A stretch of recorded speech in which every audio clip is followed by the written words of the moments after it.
Walking போகலாம் London bridge நடுவே British music அதிலே அதிலே பிரைட் வாக்கிங் போகலாம். கலைஞர் தொலைக்காட்சி நேயர்களுக்கு வணக்கம். ஒரு கலைஞன் முதல் நாள் அலங்காரம்லாம் பண்ணிட்டு ஸ்டேஜில் ஒரு கவிஞராக வருவார். அவரே அதுக்கு அடுத்த நாள் மன்னராக வருவார். அதுக்கப்புறம் மந்திரியாக வருவார். அதுக்கப்புறம் மன்னரை எதிர்க்கிற வில்லனாக வருவார். ஆனால் இந்த மாதிரிலாம் எதுவுமே இல்லாமல் தன்னுடைய நிஜ வாழ்க்கையில் ஒரு கவிஞராக, ஒரு பாடலாசிரியராக, வசனகர்த்தாவா, ஹீரோவா, இயக்குனராக பரிணமித்து கொண்டிருப்பவர் பா. விஜய். வணக்கம். கொட்டு பார்த்தாலும் மோதிர கையில் கொட்டு பண்ணணும்னு சொல்லுவாங்களே, அந்த மாதிரி உங்களுடைய அறிமுகமே பார்த்தீங்கன்னா திரைக்கதை ஜாம்பவான் பாக்யராஜ் அவங்களுடைய ஞானப்பழம் அந்த படத்தில் வந்து நீங்கள் அறிமுகமானீங்க. அதுக்கப்புறமா வந்து இந்த சினிமாவே நல்லா பயங்கரமாக பாராட்டின திருடா திருடி இந்த படத்தில் வந்து ஸ்கிரிப்ட் ரைட்டிங் அண்ட் டைலாக் இந்த ஒர்க் நீங்கள் பண்ணீங்க. அண்ட் இப்போது ரீசெண்டாக ரிலீஸ் ஆக இருக்கிற ருத்ரமாதேவி அந்த படத்துலேயும் வந்து நீங்கள் ஒர்க் பண்ணியிருக்கீங்க இல்லையா, டைலாக்ஸில். அது மட்டும் இல்லாமல் செவாலியர் சிவாஜி கணேசன் சார் அவரே வந்து சக்ஸஸ் ஆக்கிய கலைஞருடைய எழுத்தில் வந்து இளைஞன் அந்த படத்துலையும் நீங்கள் நடிச்சிங்க.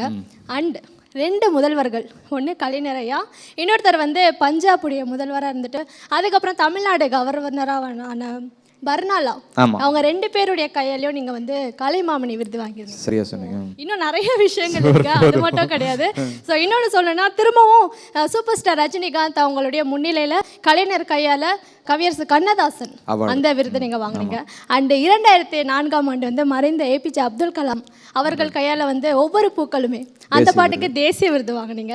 அண்ட் இன்னொரு முக்கியமான விஷயம் வந்து மறைந்த இளமை கவிஞர் வாலி ஐயா அவர் வந்து உங்களை வாரிசு அப்படின்னு சொல்லுவார். ஸோ இந்த மாதிரி நிறைய விஷயங்கள் இருக்கு. இதெல்லாம் ஏன் எனக்கே மூச்சு வாங்கிடுச்சு சார் ஒன்று நான் சொல்றதுக்கு. ஏன் அப்படின்னா உங்களுடைய அந்த பயணம் பார்த்தீங்கன்னா ரொம்ப சிறியது தான், ஆனால் சாதனைகள்லாம் வந்து நிறைய பண்ணியிருக்கீங்க, பெருசாக பண்ணியிருக்கீங்க. அதாவது வந்து சென்னைக்கு வந்தோம், ஒரு திரைத்துறைக்கு பயணப்பட்டு ஒரு நம்பிக்கையோடு வந்தோம். ஸோ அதுக்கப்புறம் நம்ம பயணத்தில் அடைந்த சில மைல் கற்கள் இதெல்லாம் முக்கியமானது. அதிலும் மிக முக்கியமானது கலைஞர் ஐயா அவர்களுடைய வார்த்தைகளால் வித்தக கவிஞர் அப்படிங்கிற ஒரு பெரிய ஒரு பொக்கிஷம். அது என்னுடைய வாழ்க்கையில் கிடைச்ச இன்னொரு மிகப்பெரிய பதவின்னு கூட சொல்லலாம். அதை நீங்கள் வந்து ஒரு கவிஞராக அடி எடுத்து வச்சிங்க இல்லையா. ஸோ உங்களுக்கு மனசு தொட்ட கவிதைகள் நிறையா இருக்கும், உங்களுக்கு ரொம்ப பிடிச்ச மாதிரியான கவிதைகள் இருக்கும். அதில் எங்களுக்காக ஒரு 4 வரி. நான் நிறைய கவிதைகள் எழுதியிருக்கேன். அதாவது ஒரு கிட்டத்தட்ட ஒரு 50 தொகுப்புகள் வெளியே வந்திருக்கு. கவிதைகள், நாவல், எல்லாமே சரித்திர படைப்புகள் எல்லாம். அதில் நான் எல்லா இடங்களையும் நான் எழுதியதில் எனக்கு ரொம்ப பிடித்ததாக சொல்கிறது ஒரு கவிதை தான். மூச்சு விட்டு கொண்டிருப்பவனெல்லாம் மனிதன் அல்ல, முயற்சி செய்து கொண்டிருப்பவன் மட்டும்தான் மனிதன். ஸோ அதுதான் என்னுடைய தாரக மந்திரமும் சரி. கண்டிப்பாக இது எல்லாருக்குமே வந்து பயனுள்ளதாக ஒன்று இருக்குன்னு நினைக்கிறேன். இதை ஃபாலோ பண்ணாலே போதும் ஜெயிச்சிருவாங்க அப்படின்ட்டு.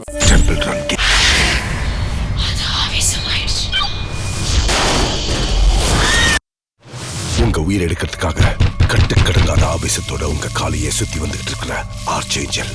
Very closely she is moving it to kill you. അമാനുഷ്യത്തിന്റെ കൂടെ ഒരാൾ കിട്ടിയെങ്കിൽ നിന്റെ കഥ മുടിക്കും. நான் வந்ததே அதுக்குதான்.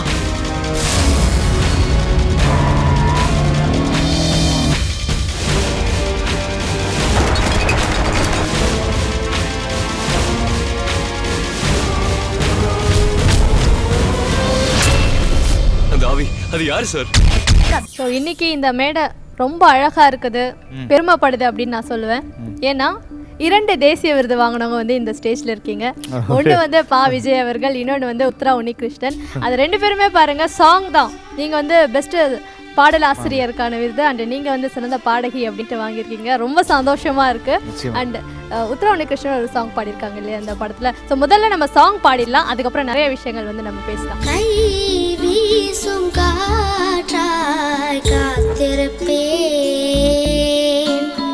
உன்னை எங்கும் பார்த்திருப்பேன். இது கண்கள் நனையும் பாடல், என் நெஞ்சில் உறவின் தேடல். இல்லாத வண்ணம் நானா, இறைவாவும் நியாயம் தானா, விதியா கை வீசும்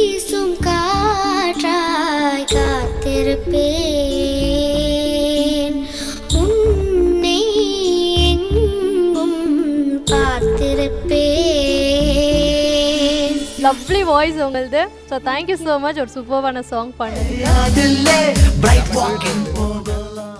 அடுத்ததா நீங்க வந்து ஒரு நடிகரா அவதாரம் எடுத்தீங்க இல்லையா? இப்போ எங்க எல்லாருக்காகவுமே லைவா ஒரு சின்ன கியூட்டான ஒரு பெர்ஃபார்மன்ஸ் எங்களுக்காக. சரி, என் கூட யாராவது ஒருத்தர் நடிக்க வாங்க, நம்ம நடிப்போம். அப்படின்றீங்களா? ஆமாம், அதுதான் கரெக்டாக இருக்கும். கூட ஒருத்தர் இருந்தால் தான் எனக்கு நடிப்பு வரும், அப்போ தான் சரியாக இருக்கும். சரி, அப்போ ஒன்று பண்ணலாம். நான் ஏற்கனவே சொல்லியிருந்தேன் இல்லையா ஆடியன்ஸ்க்கு, செக்மெண்ட்குள்ளே செக்மெண்ட் நிறையா இருக்குன்ட்டு. அதுதான் இப்போ இங்கே நடக்க போகுது. ஒரு செக்மெண்ட் பார்த்துருக்கோம், இதுக்குள்ளே ஒரு செக்மெண்ட்டாக இப்போ எங்கள் அண்ணன் ரோபோ சங்கர் அவர்கள் வந்து ஸ்டேஜுக்கு வர இருக்காரு. லெட்ஸ் வெல்கம் ரோபோ அண்ணா on stage. Hi Robo. Hi Sumaiya, எப்படி இருக்கீங்க? அப்படியே தான் இருக்கேன். ரொம்ப சந்தோஷமா இருக்கு. Thank you. அண்ட் பா விஜய் கிட்ட உங்களுக்கு ரொம்ப பிடிச்ச விஷயம் என்ன? கூச்சப்படாம சொல்லுங்க அதெல்லாம். இல்லை, அவர் ரொம்ப க்யூட் அண்ட் குவைட்டுன்னு சொல்லணும். அது எப்படி ஒரு கவிஞருக்கு உண்டான குணாதிசயங்கள் என்னவோ, அது இயக்குனராக இருக்கும்போது அடுத்தடுத்த பரிணாமங்கள் இப்போ நம்ம பார்க்குறோம் இல்லையா? தயாரிப்பாளர், இயக்குனர், பாடலாசிரியர், அதை விட எக்ஸ்ட்ரானரி டான்ஸராக நீங்கள் பார்த்துக்கிட்டு இருக்கீங்க. அதெல்லாம் ஸ்க்ரீனில் பார்க்கும்போது உண்மையிலே அதுக்கு வந்து அசோக் ராஜா மாஸ்டருக்கு தான் கோயில் கட்டி நாங்கள் கும்பிடணும். இந்த ரோபோ ஆமாம், அப்படி நம்ம பார்க்கும்போது நல்ல சில போட வேணாமா? அப்படி ஒரு அழகான சில. ஆமாம், ஏன்னா அசோக் ராஜா மாஸ்டர் ரொம்ப அழகாக அவ்வளவு சூப்பராக வந்து அந்த கோரியோ பண்ணி அதை பார்க்கும்போது இப்போ ஸ்க்ரீனில் தேட்டரில் பார்க்கும்போதுமே எல்லாருமே அது ஒரு ஆல்பம் பண்ணால் எப்படி இருக்கும் அந்த அளவுக்கு குவாலிட்டியாக அவ்வளவு அந்த ஒரு சாங்லேயே அத்தனை காஸ்டியூம் சேஞ்சு பார்க்கும்போது அவ்வளோ சூப்பராக இருக்குது. உண்மையிலே ஒரே டேக் தான் நாங்கள்லாம். சூப்பர். பா விஜய் அவர்கள் வந்து ஒரு சின்னதாக ஒரு ஆக்டிங் பண்ணி காமிக்க சொன்னோம். ஆனால் அவர் வந்து கூட யாராவது வேணும் அப்படின்னு கூப்பிட்டாரு. ஸோ இப்போ நீங்கள் என்ன பண்ணுங்க, ஆக்டிங்கும் பண்ணுங்க, அட் த சேம் டைம் நீங்கள் வந்து டைரக்ட் பண்ணுங்க. ஓகே ஓகே, ரெண்டுமே தலர ஃபேன்ஸுக்காகவே போட்ட ஒரு டைலாக்கு சொல்லிடுங்க சார். பண்ணிடலாம். அதான் நாங்கள் ஒரு நல்ல ஒரு சீன் அது. படத்தை பொறுத்த வரைக்கும் ஒரு த்ரில்லிங்கான ஒரு முக்கியமான ஒரு காட்சி அங்கே போயிட்டுருக்கோம். ஒரு பக்கம் நான் வந்து கால் டாக்ஸி டிரைவர் இல்லையா, அந்த யூனிஃபார்ம் வச்சு அயன் பண்ணிகிட்ருப்பேன். ஸோ அப்போ வந்து ஒரு ஏஞ்சல் வரும். ஸோ அதுக்கிட்ட நான் பேசிகிட்டு இருக்கிற கேப்பில் வந்து இவர் சார் என்ட்ரி ஆவார். அதை வந்து பார்க்கலாம். இப்போ நான் வீட்டுக்குள்ளே வர்றேன். அவர் கால் டாக்ஸி டிரைவர். டே சரவணா, இந்த பாரு, நானும் என் ஆளும் நம்ம தலை அஜித் படத்துக்கு போகிறோம். அதுக்காக இந்த டிஷர்ட்டில் இமீடியட்டாக அயன் பண்ணி வைக்கிறேன். அண்ணன் குளிச்சுட்டு வரக்குள்ள அப்படி பல இருக்கணும், புரியுதா? அயன் பண்ணி வை. இப்படி அயன் பண்ணிட்டுருக்கேன். இப்போ எனக்கு சின்ன ஒரு கான்வர்சேஷன் போகும். ஒரு ஏஞ்சல் வருது. ஸோ இதுக்கு நானும் அவனு பேசிகிட்டு இருக்கிறதுக்கு போது அங்கே வச்சுட்டு வந்துட்டேன்ல அயன் பாக்ஸு, அது புகஞ்சிருச்சு. அந்த டிஷர்ட் ஃபுல்லாக ஓட்டையாயிடுச்சு. இப்போ அதை ஸ்மெல் பண்ணிவிட்டு ஐயோ அப்படி போடு. டேய் சரவணா, டிஷர்ட்டு புகஞ்சு ஓட்டை. அண்ணே அயன் பண்ணிட்டியா இல்லையா? பண்ணுறேன் நல்லா பண்ணுறேன், கரெக்டாக பண்ணுறேன். இல்லை, ஏதோ புகச்ச வாடை வருது. இல்லைண்ணே கரெக்டாக பண்ணுறேண்ணே. இல்லை, கருகடை வாடை வருது. கடலில் போடுறியா? இல்லைண்ணே, இந்த பாரு, நீ எப்போ தப்பாக பண்ணுறியோ அதை தான் அப்போ கரெக்டாக பண்ணுவேன். அயன் பண்ணி இப்போ தள்ளிக்க கொண்டா என்ன அயன் பண்ணி அப்படி உதறனா உள்ள அஜித் படம், கருகுன அஜித் படம் திரும்ப வந்துடும். அந்த ஓட்டைக்கு பதிலாக வந்து அதில் அஜித் இருக்கும். டேய் சரவணா, அண்ணே என் ஆளோட அஜித் படத்துக்கு போறேன்றதுக்காக டிஷர்ட்டில் தலை படத்தையே போட்டு வரைஞ்சி கொடுத்துட்டியடா. சூப்பர். தெரியலையே தலை எப்படி வந்தாருன்னு தெரியலண்ணே. என்னப்பா அப்படி கேட்ட? திருவள்ளுவருக்கு பிடிச்ச ஒரே நடிகர் தலை அஜித் தான். எப்படி என்ன இப்படியா? அவர் எழுதின குரல்ல செல்வத்துள் செல்வம், செவிச்செல்வம், அச்செல்வம், செல்வத்தில் எல்லாம் தலை.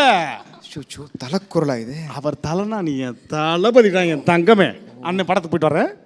இப்படி சூப்பர். அப்பா, ஒரு சீன் இவ்வளோ சந்தோஷமாக ஹாப்பியாக ஜாலியாக இருக்குன்னா படம் வந்து டெஃபினட்டாக ஒரு சூப்பராக இருக்கும் அப்படின்னு நம்புகிறோம். படம் பார்த்த ஆடியன்ஸ்க்கு வந்து டெஃபினட்டாக தெரியும். அண்ட் இப்போது இந்த படத்துக்கு இசையமைப்பாளர் தாஜ்நூர் அவர்கள் வந்து நம்ம ஸ்டேஜுக்கு கூப்பிடலாம். So let's welcome Tajnoor sir on stage please.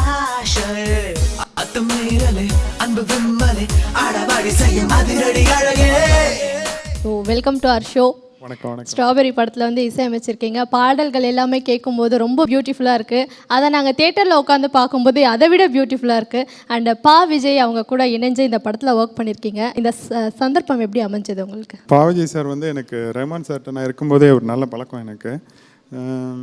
So அந்த ஒரு நட்பு வந்து ஒரு கட்டத்தில் ஒரு இலங்கை இந்த இதுக்காக ஒரு ஆல்பம் பண்ணோம், ஈழத்தமிழர்களுக்காக. ஸோ அந்த ஆல்பத்தை வந்து அவர் எழுதி கொடுத்தா நான் அந்த மியூசிக் பண்ணியிருந்தேன். ஸோ அப்போது இன்னும் கொஞ்சம் நிறையா ரொம்ப நேரம் அவரோட உட்காந்து பேசுகிறதுக்கு ஒரு பெரிய வாய்ப்பு கிடச்சிது. அப்போது அவர் இந்த படம் பண்ணுறதை பற்றி சொல்லியிருந்தாருங்கிறேன். அது ரொம்ப நல்லா இருந்துச்சு. அந்த சும்மா ஒரு லைன் சொன்னதே எனக்கு ரொம்ப பிடிச்சிருந்தது. ஸோ அந்த மாதிரி ஒரு சின்ன சின்ன விஷயங்கள் அப்படியே ஆரம்பித்து சாரை சொல்லிட்டோம் என்னன்ட்டுன்னு. இல்லை, நல்ல ஒரு நட்பு தான். ஒரு நீண்ட கால நண்பர்களாக இருந்தோம். ஸோ அப்படி கதையை பேசிகிட்டு இருக்கும்போது இந்த கதைக்கான சூழல், இதை பாடல் தேவையான இடம், அதை பேசிகிட்டு இருக்கும்போது சார் ஏதாவது ஒரு லிரிக்ஸ் சொல்லுங்கள் சார் அப்படின்னாரு. அப்போ டக்குன்னு சண்டேக்கு மண்டேக்கும் சண்டை, டியூஸ்டேக்கு உடஞ்சது மண்டை அப்படின்னு. ஐயோ சார் செமையாக இருக்குது சார், அப்படியே குழந்தைங்களுக்குலாம் பயங்கர கேட்சிவாக இருக்கும் ரொம்ப அப்படின்னு சொன்னால் அப்படியே வெட்னஸ்டே, தேர்ஸ்டே, ஃப்ரைடே, சாட்டர்டே வரைக்கும் பல்லவி எழுதி இந்த 100 சார்ட்ட கொடுத்து பல்லவி வந்துருச்சு. இப்போ சரணம் என்ன பண்ண போகிறோம் அப்படின்ற ஒரு சின்ன டிஸ்கஷன் இருந்தது. உடனே இது மந்த்து போயிடுவோம் அப்படின்ட்டு ஜனவரி பிப்ரவரி மாதங்கள் போயிடுவோம்னு சொல்லிட்டு ஜனவரி பிப்ரவரின்ட்டு. ஸோ இந்த மாதிரி தான் எல்லா பாடல்களுமே வந்து ஒரு வெறும் வாட்ஸ்அப்பில் தான் வந்தது. எல்லா மெசேஜுமே வாட்ஸ்அப்லேயே எல்லாமே லிரிக்ஸ் வந்தது. அதை அந்த மாதிரி பண்ணது ரொம்ப ஒரு ஜாலியாக ஒரு படம் பண்ண மாதிரி ஒரு ஃபீல் இல்லாமல் ஒரு ரொம்ப அழகாக ஒரு இயல்பாக இருந்தது. எல்லா விஷயங்களும் ரொம்ப என்ஜாய் பண்ண மாதிரி இருந்தது. ரோபோ, இந்த சாங்க்கு நீங்கள் பெர்ஃபார்ம் பண்ணியிருக்கீங்களா? ஆமாம், நான் அதுதான் நானும் சாரும் ஆடணும். அது அசோக் ராஜா மாஸ்டர் தான். ஓகே, ஒன்று பண்ணலாமா? இந்த சாங் இப்போ பாடிடலாமா நம்ம? இந்த பாடினவர் வந்து நோபல் ராஜான்ட்டு என்னோட அசிஸ்டன்ட் தான். அவர் தான் இந்த கம்போஸ் பண்ணும்போது சும்மா ட்ராக் பாடும்போது அவர் தான் பாடுவார் எல்லா விஷயங்களும். ஸோ அப்படி பாடி ஃபைனலாக இது ஃபிக்ஸ் ஆச்சு. இந்த வாய்ஸ் வந்து ரொம்ப புதுசாக இருந்தது. ஆமாம், இது கண்டிப்பாக எல்லாருமே கேட்டுட்டு இந்த பாட்டை ஃபஸ்ட்டு சொன்னது வாய்ஸ் ரொம்ப நல்லா இருக்குன்ட்டு. ஸோ நோபல் ராஜா. எஸ், நோபல் ராஜா ஸ்டேஜுக்கு வரலாம். பாடல் வந்து ரொம்ப அழகாக இருக்குது அப்படின்ட்டு நமக்கு எல்லாருக்குமே தெரியும். பாடல் ரிலீஸ் ஆனோடனே தெரிஞ்சிச்சு. அந்த டிவியில் அது பார்க்கும்போது உங்கள் 2 பேருடைய பர்ஃபார்மன்ஸ் அட உங்களை வந்து ஆட வச்ச அசோக் ராஜன் மாஸ்டர் வந்து நம்ம ஸ்டேஜுக்கு கூப்பிட்டுலாமா? பெரிய பெரிய பெரிய குருநாதர் அவர்.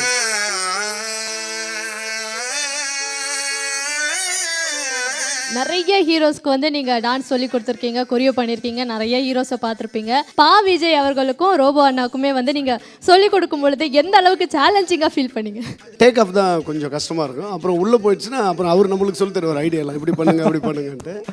திறமைசாலி தான் இவரை சொல்லவே தேவையில்லை, பார்த்த உடனே டேக்குன்னுவார். சூப்பர். அந்த அளவுக்கு ஒரு சிறப்பான அந்த பர்ஃபார்மன்ஸை வந்து இப்போ இவங்க 2 பேர் இங்கே கொடுக்க, கூட மாஸ்டரும் இணைஞ்சு கொடுக்க, அதை வந்து லைவாக நமக்காக பாடி காட்ட போகிறாங்க. ஸோ இசையமைச்சு நம்ம வந்து நம்ம காதுகளுக்கு வந்து இசை வெள்ளத்தை கொடுக்க போறாங்க அப்படின்னு சொல்லலாம். சார் ஆரம்பிக்கலாமா? சண்டேக்கும் மண்டேக்கும் சண்டை, அதுல டியூஸ்டேக்கு உடஞ்சது மண்டை, வெனஸ்டே தான் கூப்பிட்டுச்சு ஃப்ரெண்ட, அட தேர்ஸ்டே தான் போட்டுக்குச்சு கொண்ட, ஃப்ரைடே நீ என்னத்த கண்ட, ஃப்ரைடே நீ என்னத்த கண்ட, சாட்டர்டே கிழிக்குது துண்ட, அதனால சண்டேக்கும் மண்டேக்கும் சண்டை, அதுல டியூஸ்டேக்கு உடஞ்சது மண்டை.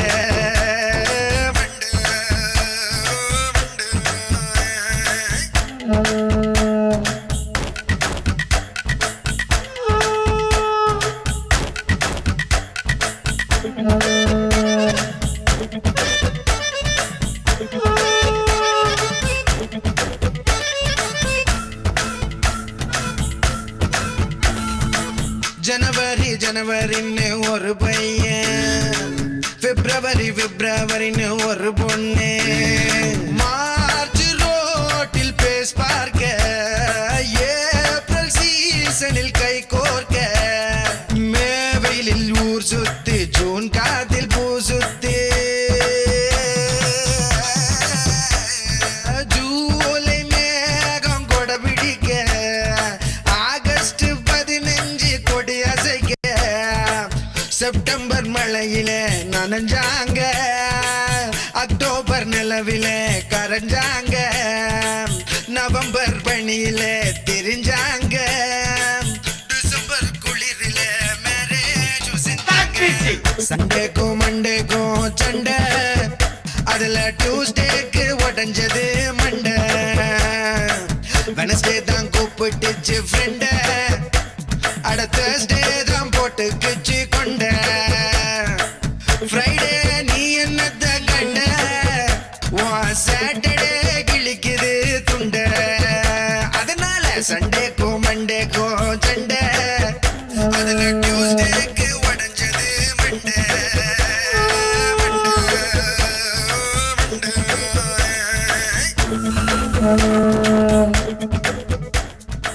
சூப்பர், அருமையான ஒரு பாடல்.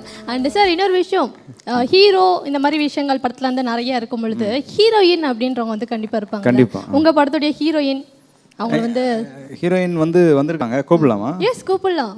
ஓகே, நீங்கள் ஹீரோயின் கூப்பிட்டீங்கனாலே உங்கள் ஹீரோயின் மாதிரி வருவாங்க. ஆக்சுவலி ஹீரோ கூப்பிட்டா தான் நல்லா இருக்கும். அப்படியா? ஆமாம். ஓகே, அப்போ நான் என் ஹீரோயின் வந்து டார்லிங் தான் கூப்பிடுவேன். எஸ், கூப்பிடுமா? My heroine darling, come on.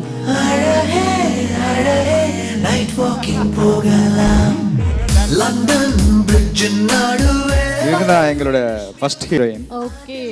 இவீனா அந்த பொண்ணுக்கு தெரியுமா? அவங்க வரும்போது அப்படி மாற்றி சொல்லி. ஓகே, தெரியாது. ஸோ அவங்க வந்து அவனி மோடின்னு சொல்லி அவங்க ஒரு மும்பை ஹீரோயின், அவங்க நடிச்சிருக்காங்க. பட் இனியோ இவங்க தான் ஃபர்ஸ்ட் ஹீரோயின்னா இவங்க தான் நான் எப்போவுமே சொல்லுவேன். ஏன்னா கதையே ஸ்ட்ராபெரியோட மைய கதையே பாப்பா இவனாவை சுற்றி தான் போயிட்டுருக்கோம். அண்ட் இவனா இந்த படத்தில் என்னவா நீங்கள் ஆக்ட் பண்ணியிருக்கீங்க? ஸ்கூல் கோயிங் கிட்டாக ஆக்ட் பண்ணியிருக்கேன். சூப்பர். உங்களை வந்து இந்த படத்தை வச்சு ஏதாவது உங்களை வச்சு நிறைய ட்விஸ்ட்லாம் நாங்கள் பண்ணியிருக்கோம், நீங்கள் தான் மெயின் அப்படின்லாம் சொல்கிறாங்களே, அந்த மாதிரிலாம் பண்ணும்போது உங்களுக்கு ஏதாவது பயமாவோ இது ஸ்கேரியாக ஃபீல் பண்ணீங்களா? எஸ், நிறைய இருக்குது. ஆஹா. ஒரு நாள் நைட்டு 2 o'clock வந்து ஃபயர் ஃபுல்லாக போட்டுட்டாங்க. அதில் ஃபேன்ஸ், அதில் ரெயின் சீக்வன்ஸ். வாவ். நானும் அழுதுட்டு இருந்தேன், நான் பண்ண மாட்டேன். ஆனாலும் பாவேஜி அங்கிள் ஒன்றும் பண்ணு ஈஸியாக இருக்கும், இது ஒன்றும் ஆகாது அப்படின்னு சொல்லி பண்ண வச்சார். நிறைய படங்களை நடிச்சிருக்கா இவினா. ஆனால் இந்த ஸ்ட்ராபெரியில் வந்து ரொம்ப கஷ்டப்பட்டு நிறைய காட்சிகள் வந்து நைட் சீன்ஸு, அப்புறம் பஸ்ஸில் ஒரு முக்கியமான சீனு, அதெல்லாம் வந்து ரொம்ப டஃப். ரொம்ப பெரியவங்க தான் அதெல்லாம் ஈஸியாக நடிக்க முடியும். அந்த ஃபால் டவுன் ஆகிற சீன்லாம் ரொம்ப கஷ்டப்பட்டு நடித்தா. பிளட் எல்லாம் மேலே போட்டு இல்லை, ஐயோ ஃபுல்லாக பிளட்டை ஊற்றிட்டோம் மேலே, அதெல்லாம் நடித்து அப்படியே அட்டகாசப்படுத்தினேன். இந்த படத்தில் உங்களுக்கு மதர் அண்ட் ஃபாதராக யார் நடிச்சிருக்காங்க? தேவயானி ஆண்டியும் சமுத்திரகனி அங்கிளும். எப்படி இருந்தது அவங்க கூட நடிக்கிறது? ரொம்ப ஜாலியாக இருந்தது. ப்ளே பண்ணிகிட்டே இருப்போம் எப்போ பார்த்தாலும். சூப்பர். நிறைய விஷயங்கள் வந்து இங்கே நடந்துகிட்டே இருக்கு. இப்போது நம்ம வந்து படத்தில் இருக்கிற அதர் ஆர்டிஸ்ட்லாம் வந்திருக்காங்க இல்லையா, முக்கியமான 2 நபர்கள் இன்னும் இருக்காங்க, அவங்களையும் நம்ம வந்து நமக்குள்ளோட சேர்ந்துக்கலாம். ஸோ நாம் வந்து ஸ்ட்ராபெரி படத்தினுடைய மிக முக்கியமான ஹீரோ அப்படி தான் சொல்லுவேன், அவரை தான் நான் கூப்பிடணும். So let's welcome Samuthirakani Anna on stage.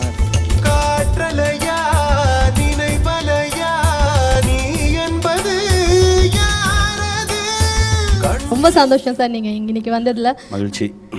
And இந்த படத்துலேயும் வந்து நடிச்சிருக்கீங்க, வாழ்த்துக்கள்.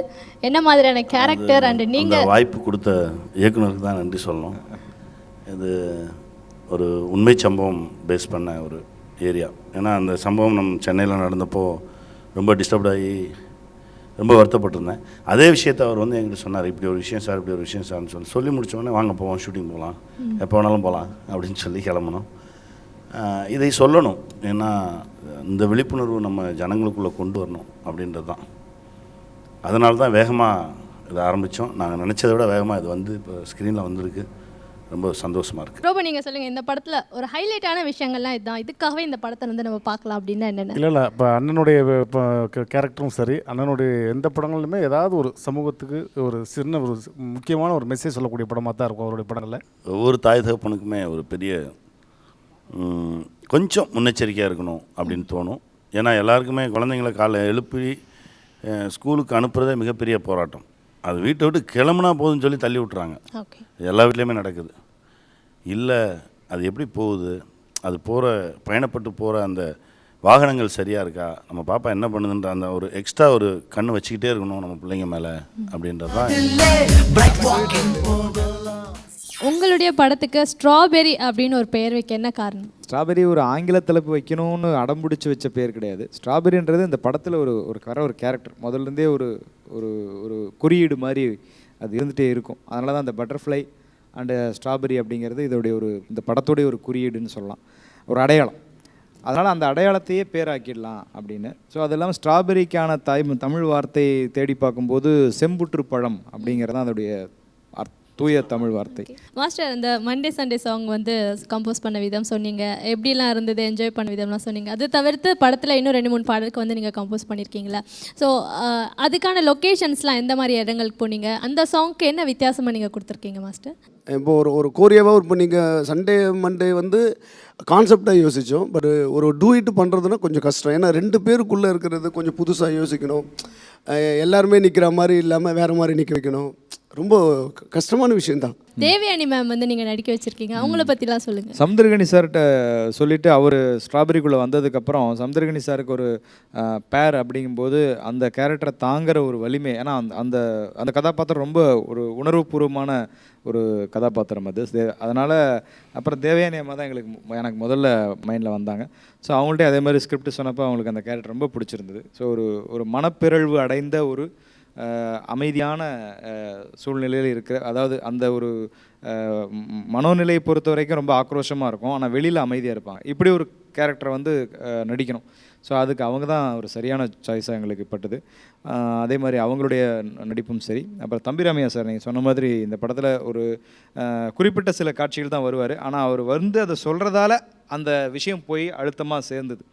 அது ரொம்ப அழகான ஒரு அவருடைய நடையில் எழுதும்போது கூட அந்த வசனம் நல்ல ஒரு சக்தி வாய்ந்த வசனம் தான். இருந்தாலும் அவருடைய குரலில் மாடுலேஷனில் சொல்லும்போது ரொம்ப அதுக்கு இன்னொரு ஒரு வலிமை கிடச்சிது.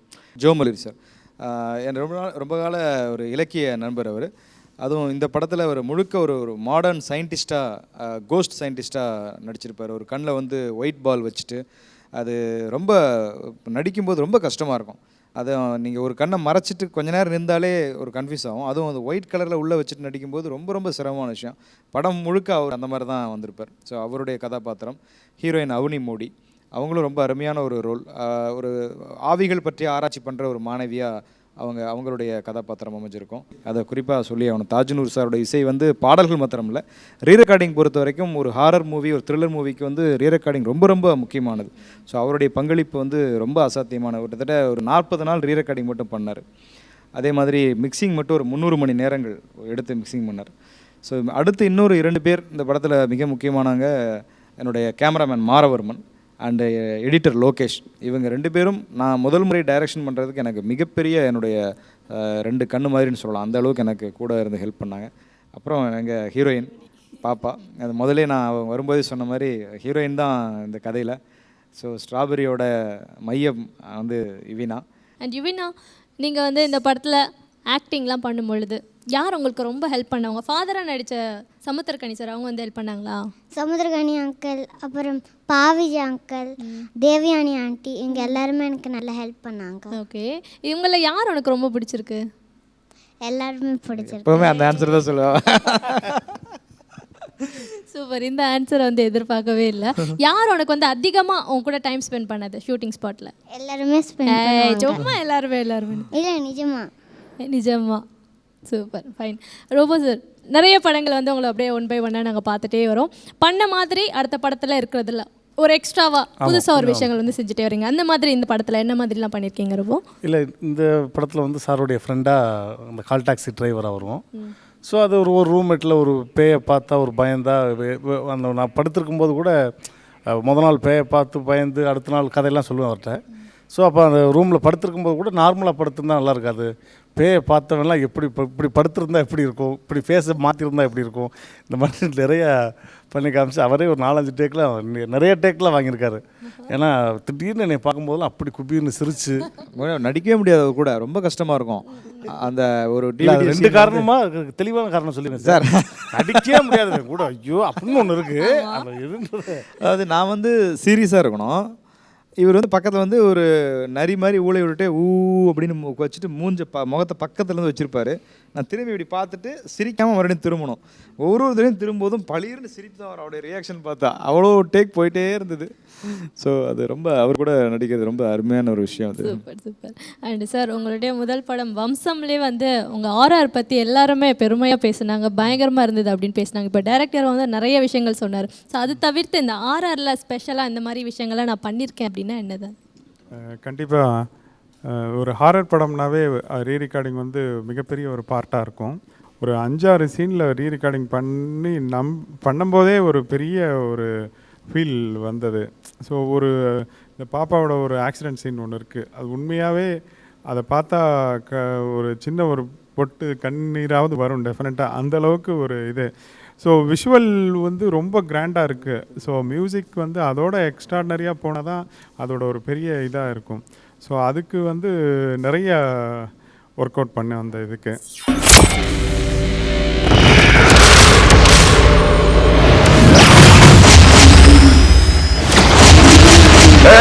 இடியட் இந்த பிளாக் மேஜிக் வெப்பன்ஸ்லாம் என்கிட்ட காட்டாத. இதெல்லாம் பேய் பிசாசை பார்த்து பயப்படுற பாரு, அவன்கிட்ட போய் காட்டு. இந்த மாதிரி எத்தனையோ சோல்ஸை நான் கை கட்டி நிக்க வச்சிருக்கேன். ஒன்னை எப்படி கண்ட்ரோல் பண்றது எனக்கு தெரியாது.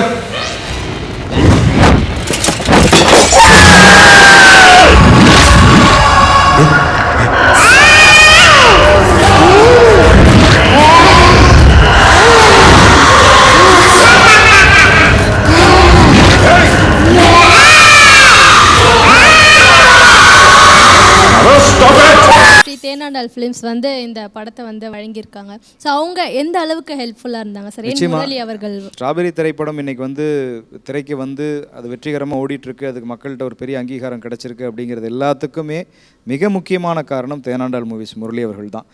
அவர் வந்து நான் படம் முடிச்சுட்டு ஃபஸ்ட் காப்பி வந்து அவர் மட்டும்தான் பார்த்தார். நம்ம ஆர்டிஸ்ட் எல்லாரும் பார்த்தோம், அவர் மட்டும்தான் கூட பார்த்தார். பார்த்து முடிச்சுட்டு வெளியே வந்தோடனே அவர் சொன்ன ஒன்று வேறு யாருக்கும் படம் போட்டு காட்ட வேண்டாம் சார், நம்ம பண்ணிக்கலாம் அப்படின்னு சொல்லிட்டு போனார். ஸோ அந்த சொன்னதுக்கு அப்புறம் தான் வந்து ஒரு என்ன சொல்கிறது, இயக்குனருங்கிறதெல்லாம் தாண்டி இந்த படத்தை ப்ரொடியூஸ் பண்ண முறையில் ஒரு பெரிய நிம்மதி பெருமூச்சு. என்னடா செய்கிறது, ஒரு பெரிய இப்படி திரும்பி எட்டி பார்த்தா ஒரு பெரிய பாதாளத்துக்கிட்ட நிற்கிற மாதிரி ஒரு பய உணர்வு தான் இருந்துச்சு. ஆனால் அந்த வார்த்தை சொன்னதுக்கு அப்புறம் தான் எனக்கு வந்து ஓகே, ஒரு மக்கள் சக்தியும் ஒரு கடவுள் சக்தியும் நம்ம கூட இருக்குது. அதனால் கண்டிப்பாக வந்து நம்ம காப்பாற்றப்படுவோம். ஒரு சரியான முயற்சிக்கு சரியான இடத்துக்கு போய் இந்த படம் சேர்ந்துருக்கு அப்படின்னு ஒரு நம்பிக்கை பிறந்துச்சு. அவருக்கு தான் என்னுடைய மனப்பூர்வமான நன்றிகளை தேனாண்டால் மூவிஸ் முரளி அவருக்கு சொல்லணும். Thank you so much for this wonderful meet. நன்றி, மகிழ்ச்சி.